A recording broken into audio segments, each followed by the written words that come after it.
Boa noite, queridos companheiros. Nosso tema de hoje será Bem-aventurados os que têm os olhos fechados, que está no capítulo 8 do Evangelho segundo o Espiritismo. Nos itens 20 e 21, é uma mensagem trazida pelo espírito Vianney Curadar, Paris, em 1863. Importante informar que esta comunicação foi dada em uma reunião realizada com relação a uma pessoa cega, cujo favor se evocara o espírito de Vianney. Quer dizer, através desta reunião, evocar o espírito de Vianney para que ele pudesse curar aquela pessoa. E ele chega e dá a seguinte mensagem: meus bons amigos, para que me chamaste? Teria sido para que eu imponha as mãos sobre essa pobre sofredora que está aqui e a cure? Ele fala, que sofrimento que ela está passando. Ela perdeu a visão e as trevas a envolvem. Pobre filha, que ele diz. Ele pede para que ela ore e espere. Ele não sabe fazer milagre sem que Deus permita. Quer dizer, tudo tem a permissão de Deus.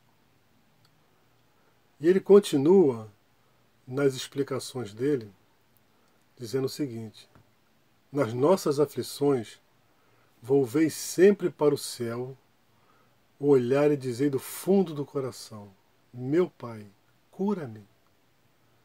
Faz a minha alma enferma que cure antes que o meu corpo. Quer dizer, após essa prece, pode ser que Deus permita, porque Ele sempre ouve as nossas preces. Deus permita que nós tenhamos forças e coragem. E quiçá, diz ele, a cura seja realizada em recompensa à nossa abnegação. Só que como ele já estava ali, ele continua assim dando uma mensagem para todos os presentes. Quer dizer, a princípio ele explica realmente que ele não pode fazer aquilo, sem que Deus permita. Contudo, ele diz: uma vez que aqui me acho numa assembleia onde principalmente se trata de estudo, ele diz que os que são privados de vistas deveriam considerar os bem-aventurados da expiação. Quer dizer, todos aqueles que têm essa deficiência visual, nascem assim, deveria ser considerado bem-aventurados da expiação. Vamos entender por que ele fala isso. Como são felizes os que por expiação venham ser atingidos na vista. Os olhos não lhes serão causa de escândalo e de queda. Podem viver inteiramente a vida das almas. Podem ver mais do que vos tendes límpida visão.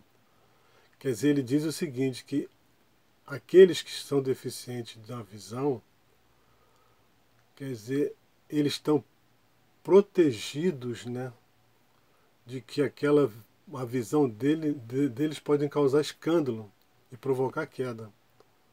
Tudo isso por causa da visão. Então, ele fala o seguinte: já abertos os olhos, estão sempre prontos a causar falência da alma. Fechados, estão prontos sempre, ao contrário, fazê-la subir para o Deus. Quer dizer, fala para que a gente crê que a cegueira dos olhos é muitas vezes a verdadeira luz do coração, ao passo que a vista é com frequência o anjo tenebroso que conduz à morte. Quer dizer, ou seja, a visão, ela nos permite identificar tudo o que acontece à nossa volta. E muitas vezes a nossa visão, pela nossa escolha, ela não é voltada para as coisas boas. A gente não vê com boa vontade. a gente não vê com bom sentimento. E a gente não tem bondade na visão.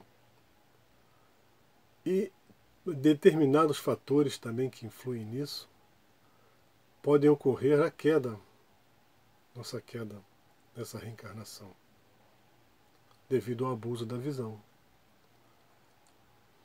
E ele continua dizendo o seguinte: depois de ele passar toda essa mensagem, ele passa a falar diretamente para a pessoa pela qual ele foi evocado para fazer a cura.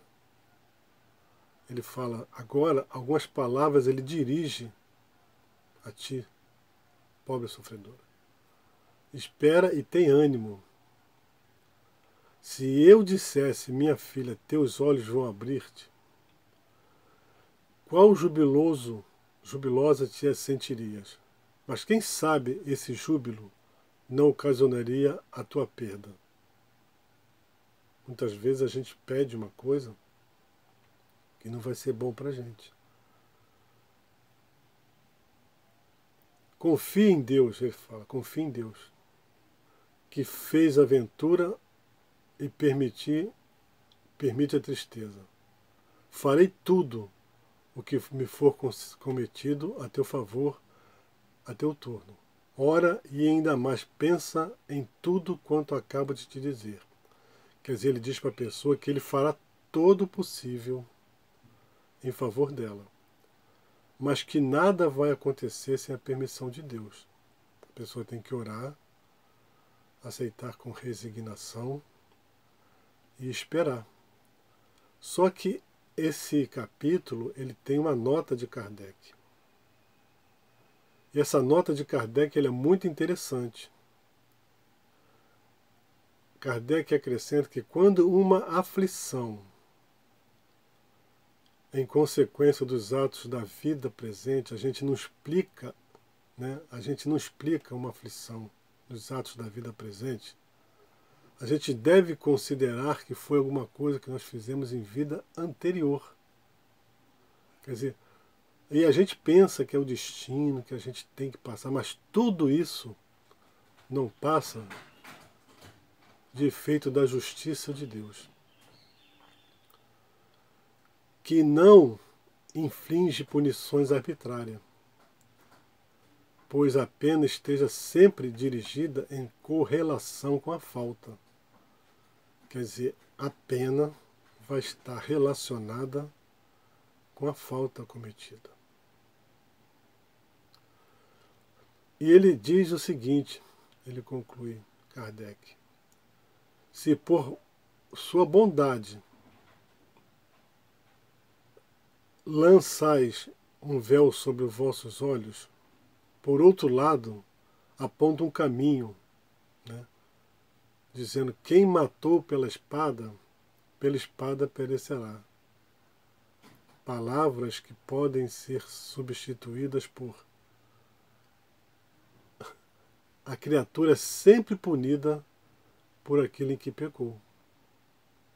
Quer dizer, aí está o tormento da perda da visão e a causa da queda. Quer dizer, o que nós podemos levar para a nossa reflexão sobre esse estudo, devido ao nosso tempo? Primeiro, a gente tem que levar que os espíritos nos ajudam com a permissão de Deus. E muitas coisas eles não podem fazer, porque nós precisamos passar, nós precisamos resgatar dívidas do passado.